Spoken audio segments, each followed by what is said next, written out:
September 1948 মাত্র 4 মাস আগে প্রতিষ্ঠিত হয়েছে স্বঘোষিত রাষ্ট্র ইসরায়েল।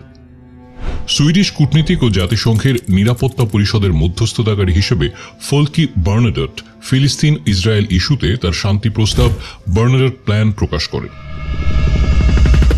ঠিক তার একদিন পরে সুপরিকল্পিতভাবে হত্যা করা হয় ফোলকি বার্নাডটকে। দীর্ঘদিন গোপন থাকার পর 1988 সালে প্রকাশিত হওয়া এক নথিতে দেখা গেছে জায়নিস্টদের সশস্ত্র মিলিটেন্ট সংগঠন লেহি এর প্রধান জেসুয়া কোহেনের হাতে নিহত বার্নাডটকে হত্যার নির্দেশ দিয়েছিল খোদ ইসরায়েল। অথচ সুইডিশ রাজপরিবারের প্রভাবশালী এই কূটনীতিক 1940-এর দশকের মাঝামাঝি সময় হিটলারের অজ্ঞাতে জার্মান বন্দি শিবির থেকে 31,000 বন্দির মুক্তির ব্যবস্থা করেছিলেন, যার বেশিরভাগই ছিল ইহুদি।